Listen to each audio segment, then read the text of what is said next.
I'm uncomfortable with the fact that despite all of the friends that Charlie Kirk made, all the schmoozing that he did, presidents, right, department heads, I am the only person that is publicly demanding further investigation into his assassination. Why? It's totally rubbing me the wrong way. People online keep repeating the same sentence over and over again. Something about this does not feel normal. The timelines, the reactions, the silence, the speed, none of it matches the kind of tragedy the public thought they were witnessing. In fact, the deeper people look, the more disturbing the entire picture becomes. Because despite the powerful friends Charlie Kirk made over the years, politicians, donors, presidents, executives, there is still only one person loudly demanding a deeper investigation into what happened to him. Just one. Everyone else, from the people who worked beside him to the people who claimed him as family, has slipped into a strange, uncomfortable silence. And in tragedies like this, silence is rarely meaningless. Even Turning Point USA, they're just like, we've accepted, like, obviously there are holes in this narrative, and they're just like, we're gonna just keep up his show. What is going on? Actually, I'm just waiting for everybody to like join me. Where are Charlie's homies at? Why are you guys all silent? Something's not right. I know it's not right, okay? We don't know, but we know. You know? We don't know, but we know. And soon... What makes this even more unsettling is how fast the world around Charlie shifted after that night in Utah. Before anyone even had time to process the news, the empire he spent a decade building was suddenly being restructured. Positions changed. Statements were released. The entire direction of his organization began to tilt in a new direction, all under the leadership of the one person people assumed would be too heartbroken to even speak, Erika Kirk. And while Erika stepped forward with cameras on her and microphones ready, Charlie's own parents, the two people who raised him, shaped him, pushed him, protected him, chose the opposite path. No interviews, no appearances, no public unity with their daughter-in-law. Not even a brief statement standing beside her. Their silence and her speed are now the two biggest red flags in a story the internet refuses to let die. Because when grief looks corporate, when timelines move too quickly, and when parents stand in the shadows instead of beside the widow, people start asking the questions nobody else wants to. The moment the news broke, people expected a familiar pattern. When fellow conservative commentator Candace Owens speaking out on her YouTube platform addressing her late friend.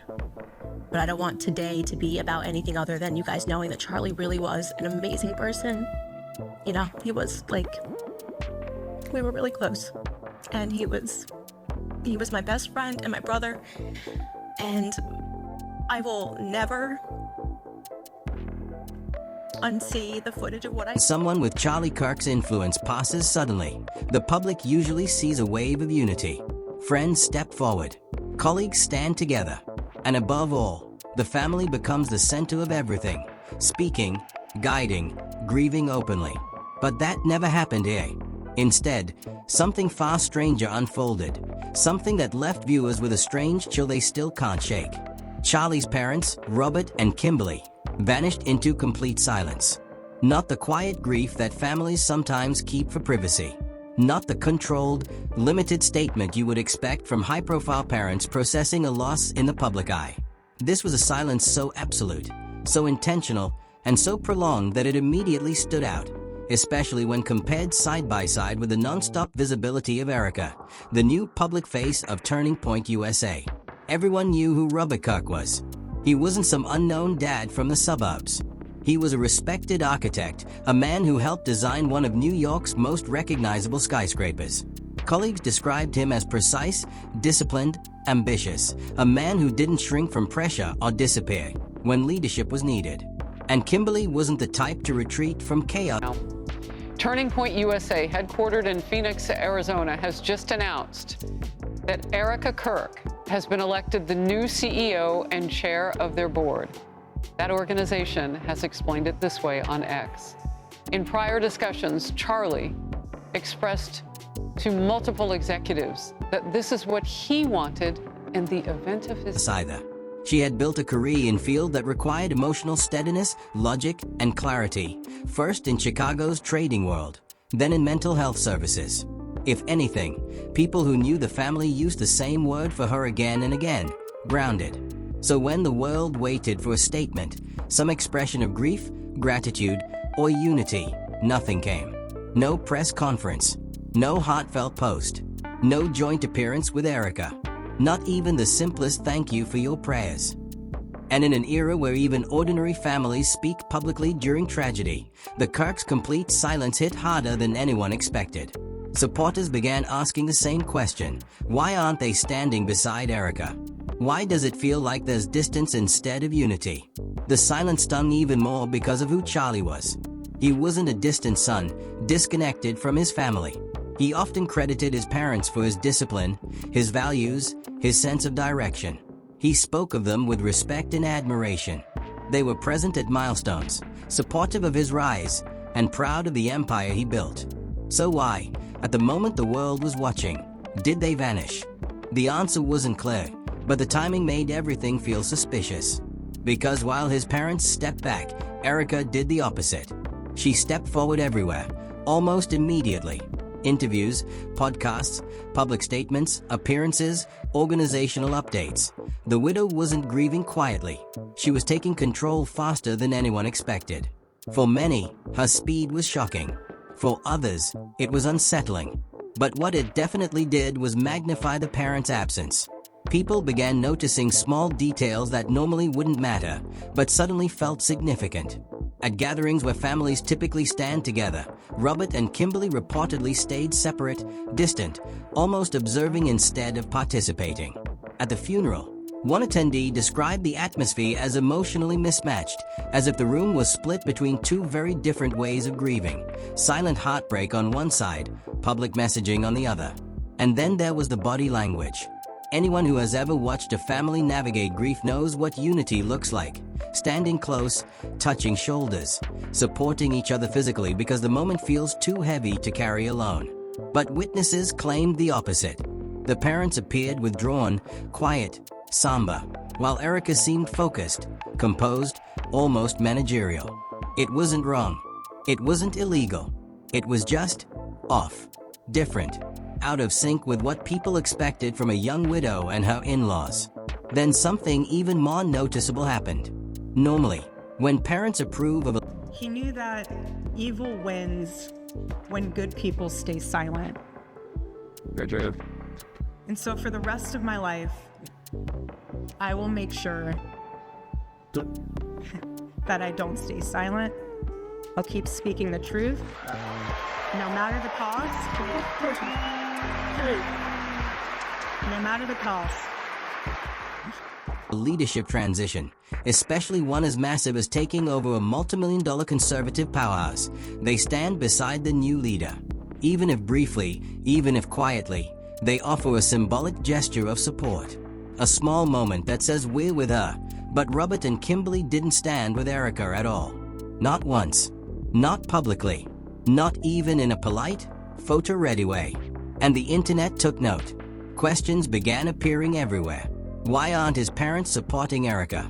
Why didn't they release a joint statement? Why aren't they visible in any of the leadership transition photos? Why does it feel like there's a wall between Charlie's family and his widow?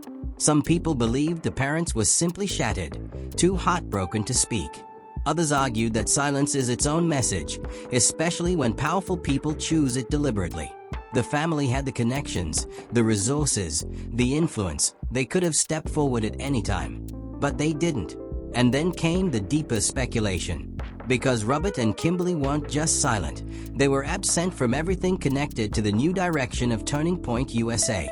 As Erika announced rebranding efforts, strategic shifts, and new leadership structures, Charlie's parents remained invisible.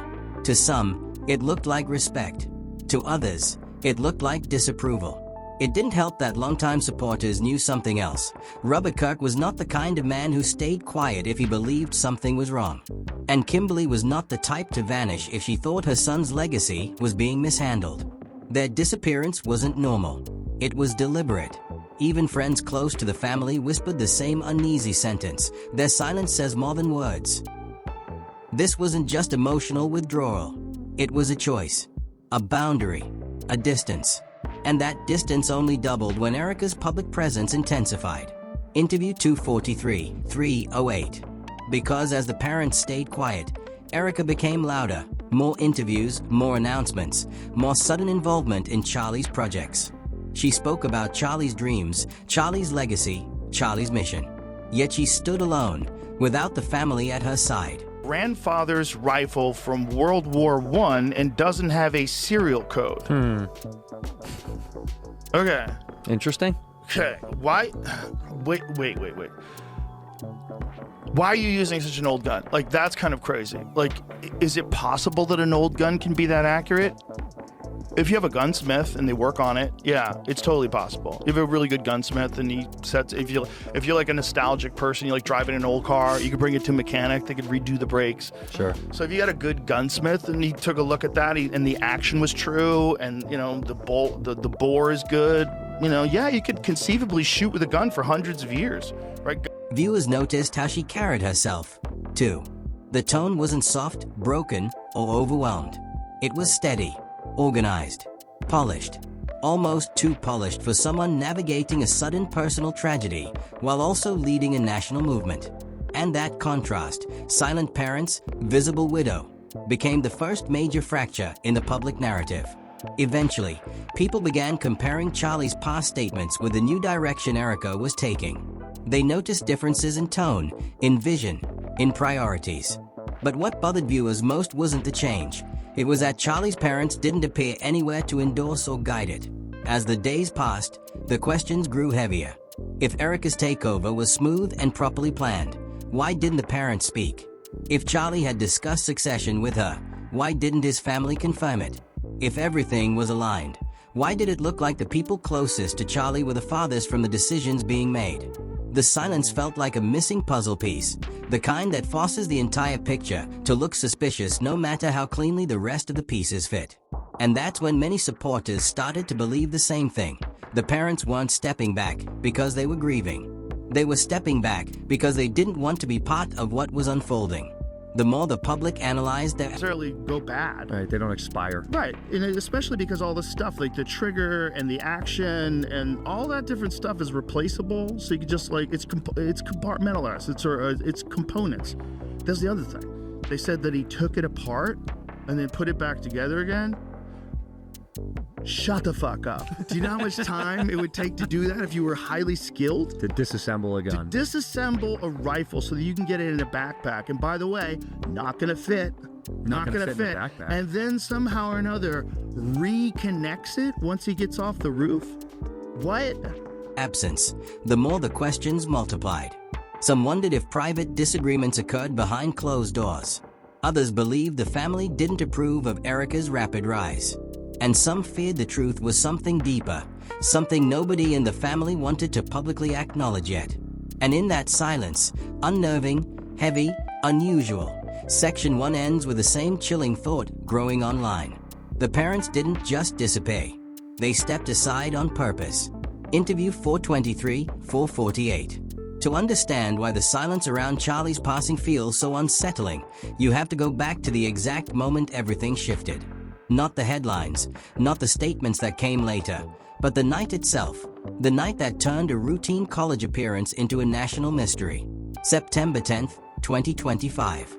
Charlie was on tour, speaking at Utah Valley College. By all accounts, it was supposed to be an ordinary debate session, one of the dozens he'd done that year. People who were in the room recall the same thing. He looked focused, sharp, energized. There were no visible signs that anything was wrong. No panic, no confusion. Just Charlie doing what he did best, leaning into the debate, engaging the audience, pushing back with his usual intensity. And then, within minutes, everything flipped. Witnesses remember staff members suddenly rushing toward the stage. A quick exchange. Hushed voices. A shift in Charlie's posture, like something had hit him all at once. People say he was guided, not carried, not dragged, but guided toward a waiting SUV outside the venue. The crowd didn't understand what was happening. Some thought it was a security precaution. Others thought he was simply leaving early. Nobody expected to hear what came next. He was rushed to Timpanogos Regional Hospital in Orem. The updates were vague, confusing, and fast. And then the confirmation arrived, the one nobody was prepared for. Charlie hadn't made it. Shock hit instantly. Not the kind of shock that comes with a long illness or a known struggle. This was the kind that freezes people. The kind that stops entire organizations mid-sentence. The kind that leaves millions asking the same question. How? Within minutes, social media erupted. Messages, prayers, disbelief. Supporters, critics, influencers, politicians. Everyone reacted at once. The news felt too sudden, too unexpected, too heavy. And in the middle of that storm of grief, something else happened quietly in the background. Something that would become one of the biggest red flags in this story. The movement Charlie built paused. Not officially, not publicly, but internally. The stillness was unmistakable. Staff members who had been following Charlie for years described the atmosphere as frozen, disoriented, and emotionally shattered. Nothing prepared them for this. Nothing explained the speed. And nothing matched the sense that something about this wasn't adding up. But while the people closest to Charlie were frozen, the organization he built was about to move at full speed. Just 8 days after his passing, 8 days, Turning Point USA announced that Erika Kirk had been elected the new CEO and chair of the board. The decision was explained publicly as a fulfillment of Charlie's wishes, a plan he supposedly shared with several executives in case something ever happened to him. Interview 736-802. But here's what raised eyebrows. He never discussed it publicly. He never hinted at it in interviews. And there was no documented succession plan naming her. Supporters weren't questioning Erika's loyalty or her role as a wife. They were fast. Normally, when a founder dies, organizations stand still for a while. There's a period of mourning, a pause, a slow transition. But here, the shift was immediate, relentless, almost too smooth. The public reaction split sharply. Some defended Erika, saying she was doing what she needed to keep the organization functioning. Others believed the speed was strategic, meant to fill the vacuum before questions grew too loud. And then there were people who kept pointing back to one thing, the parents' silence. Because while Erika was everywhere, Robert and Kimberly remained unseen. They didn't appear at leadership meetings.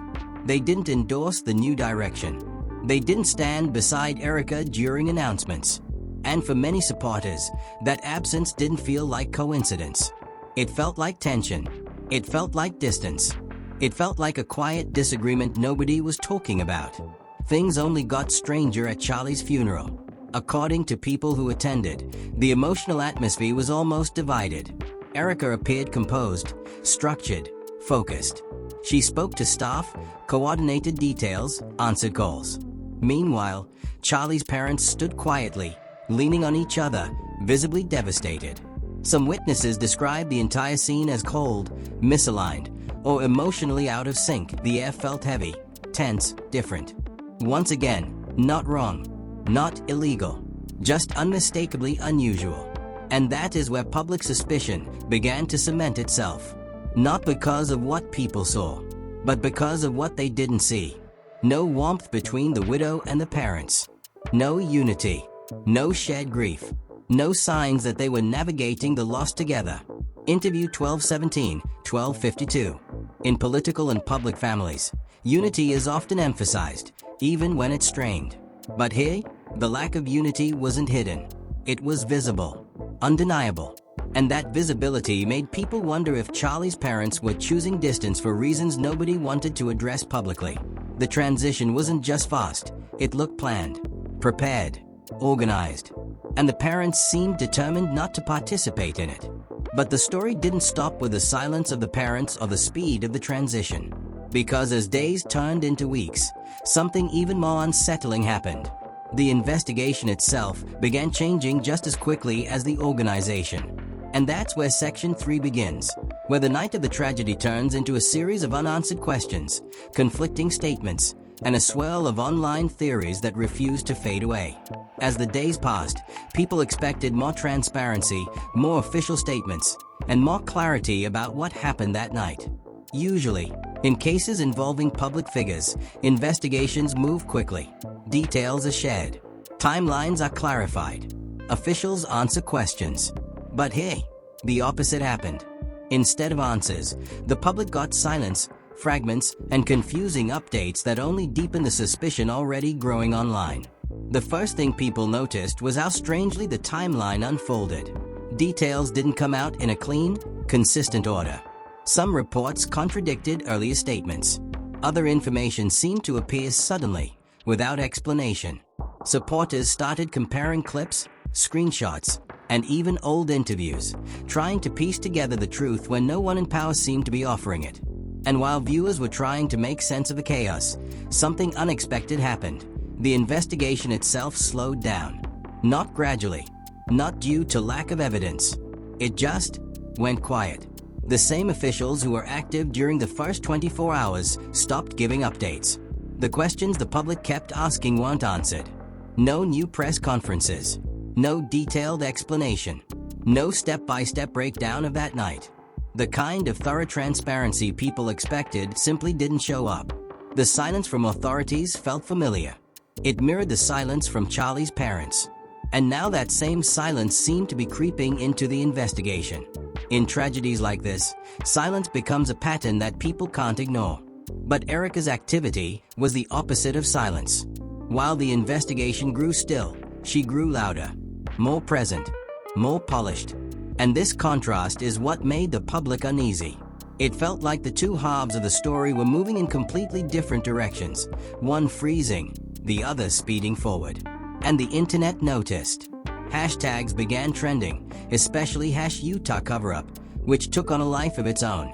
The tag wasn't driven by any one influencer.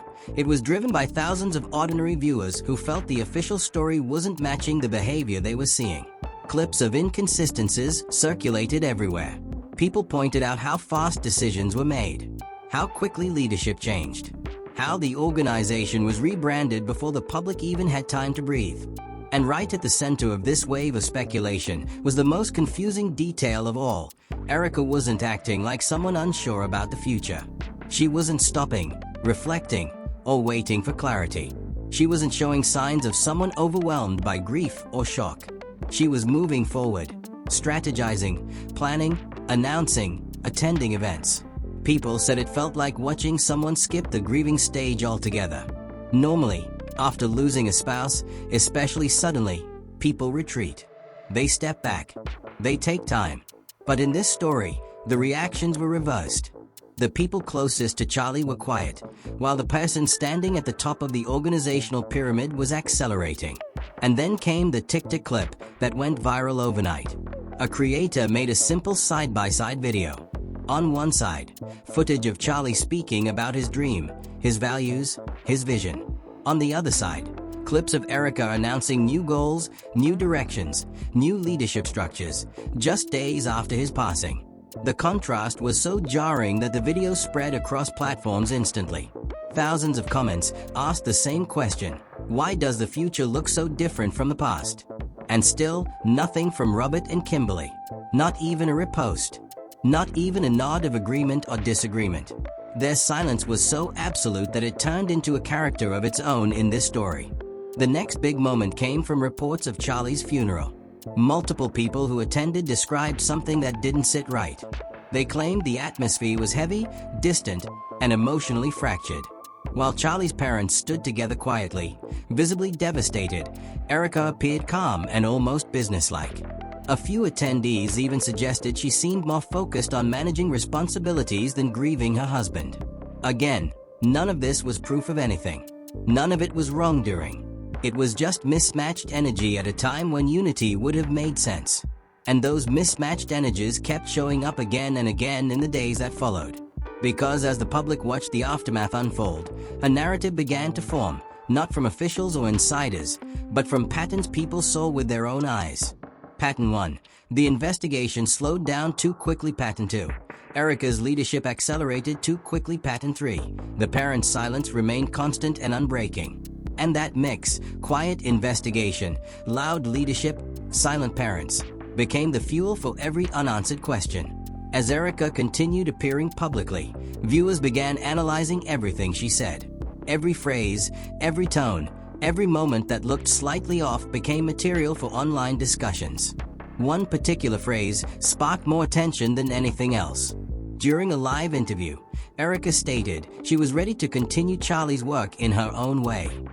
Those 3 words, in her own way, ignited a new wave of reaction. Comment sections exploded instantly. People asked why she wasn't saying our way, Charlie's way, or the way he envisioned. Saying her own way made it sound less like a continuation and more like a replacement. The tone didn't feel like tribute.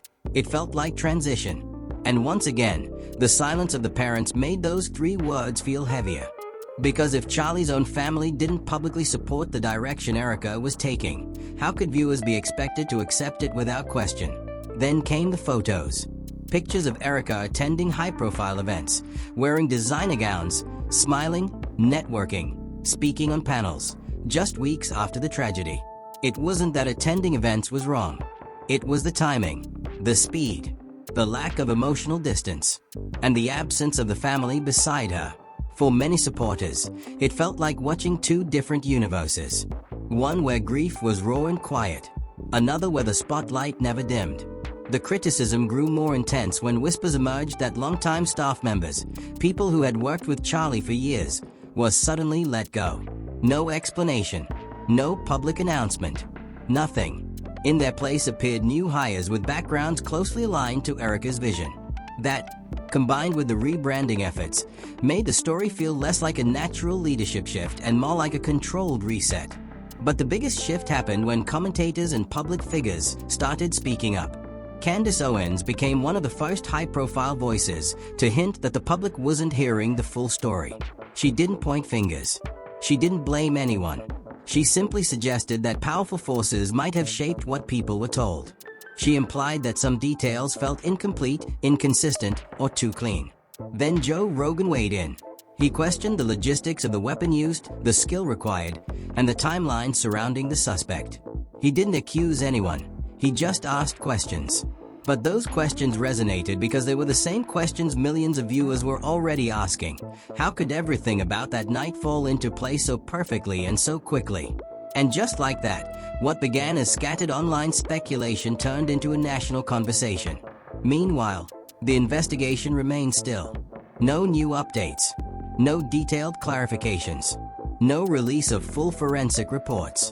Nothing to explain the gaps the public was noticing. And that's when some viewers pointed out another uncomfortable detail. Rumors that someone close to the family had allegedly requested not to move forward with a full medical review. It wasn't confirmed. It wasn't proven. But even the existence of the rumor made people uneasy. Why would anyone block transparency? Why stop an investigation early? Why avoid the one thing that could bring closure and clarity? These questions swirled online, unanswered, unaddressed. And while the public demanded answers, Erika kept moving forward, announcing new initiatives, forging new partnerships, stepping into her role with unwavering confidence. But every new move she made also made the absence of Charlie's parents feel louder. And that silence, deliberate, heavy, unmoving, transformed from a background detail into one of the central mysteries of this entire story. Because at this point, people weren't just asking what happened that night in Utah. They were asking why the story of what happened afterward looked so misaligned, so divided, and so emotionally fragmented. And that leads directly into Section 4, where the organization's transformation becomes impossible to ignore, where staff changes raise questions, where the public begins tracking missing details, and where Charlie's legacy suddenly looks nothing like the future being built in his name. As the weeks unfolded, something became undeniable even to the people who tried desperately to ignore it. The organization Charlie built, brick by brick, speech by speech, rally by rally, no longer looked like the same movement he once led with pride. It wasn't one single change. It wasn't one moment. It was the accumulation of dozens of small decisions, each subtle on its own, but glaringly obvious when placed together. People who had followed Turning Point USA for years noticed the shift first. Messages sounded different. Branding looked different. The language used to describe Charlie's mission felt unfamiliar. And the priorities being pushed forward no longer matched the energy he carried during his final months. None of this was illegal. None of it was openly controversial.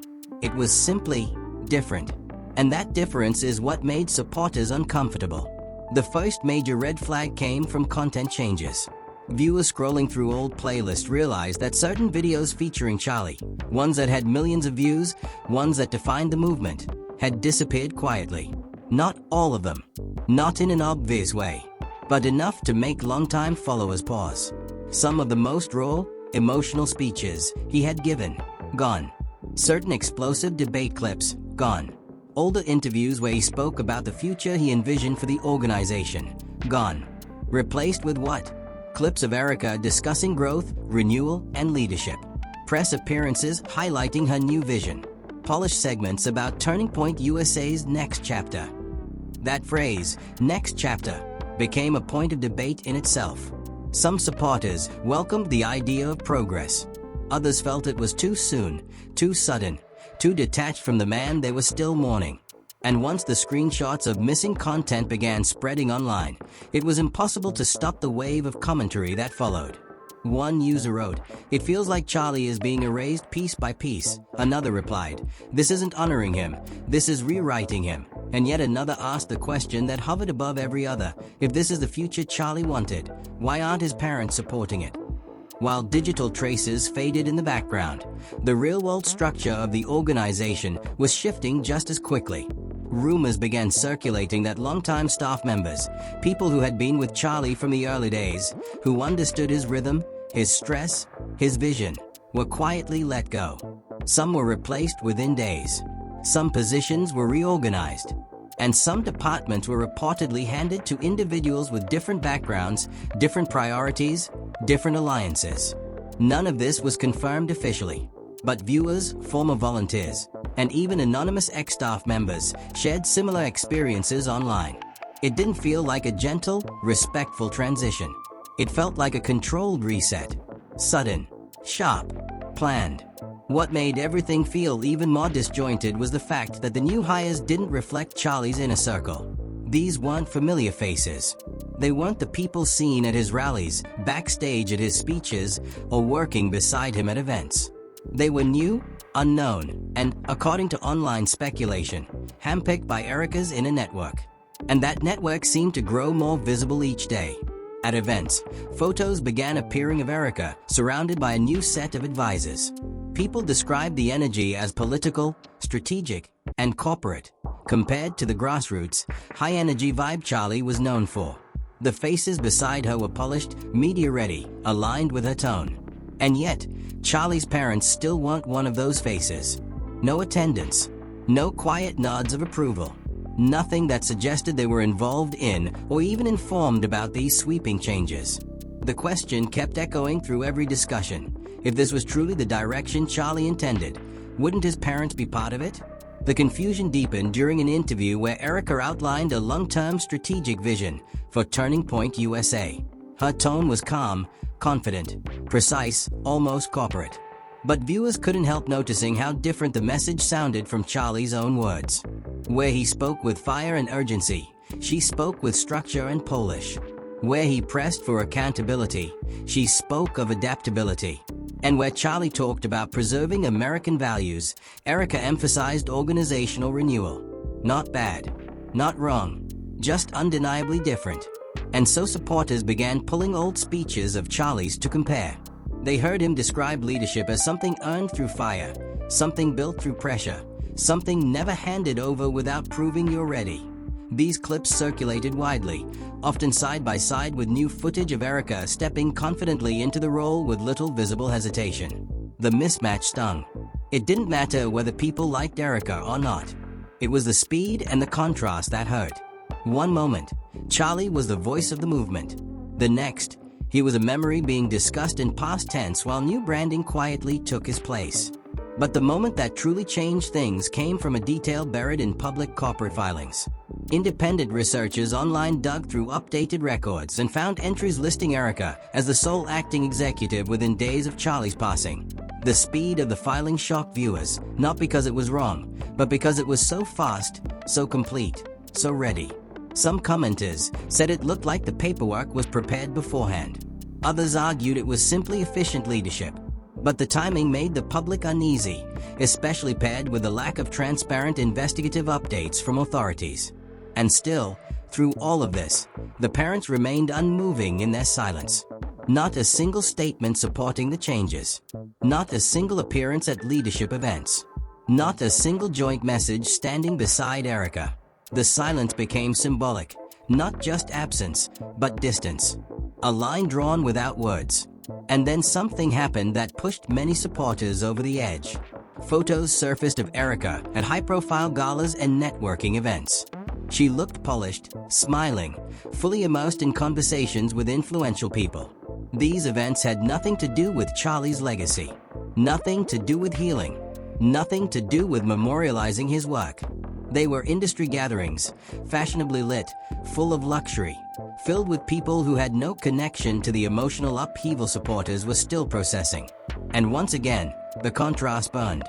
While Charlie's supporters grieved and tried to understand the missing pieces of the story, Erika appeared to be stepping deeper into the public world, as if tragedy was a doorway to expansion rather than a moment of reflection.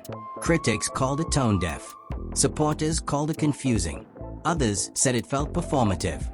But the sentiment that spread the fastest was simple. This does not look like someone mourning. And yet, once again, the parents' silence made the entire situation even stranger. Because if the parents supported these changes, if they trusted this direction, they surely would have appeared beside Erika at least once, even for a symbolic moment. But they didn't. Not publicly. Not quietly. Not at all. And now, with the brand changing, staff shifting, and Erika becoming more publicly visible than ever, a new category of questions began emerging online. Would Charlie have wanted this? Is this the future he described in his final speeches? Why does this leadership transition feel so different from the values he preached? And beneath those questions was a deeper, softer one, the one nobody wanted to say aloud. Why do his parents look like they don't recognize the world being built in his name? By now, the public had divided into two emotional camps. One group insisted Erika was trying her best under impossible circumstances. The other believed she was moving too fast, too confidently, too differently for it to feel authentic to Charlie's legacy.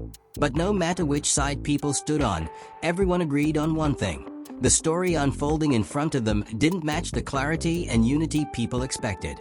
Instead, it felt like watching two timelines compete for dominance, one rooted in Charlie's memory, one racing towards something new.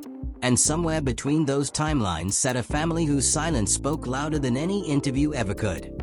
And now, after everything we've unpacked, after tracing the silence, the shifts, the timelines, the reactions, the strange moments and the stranger absences, we're left with something nobody expected at the start of this story: more questions than answers. The investigation didn't bring clarity. The official statements didn't settle anything. The leadership transition didn't feel natural.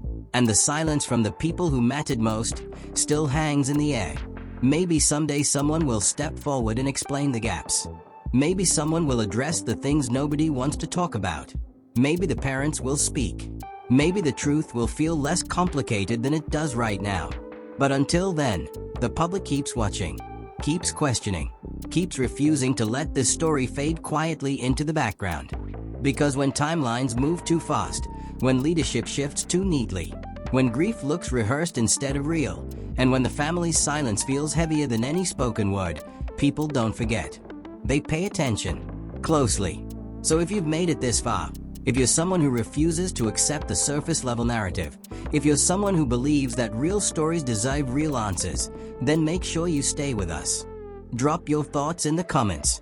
Tell us what parts stood out to you. What felt off? What felt too fast? What felt too quiet? Your voice matters here. Your perspective helps push this conversation forward.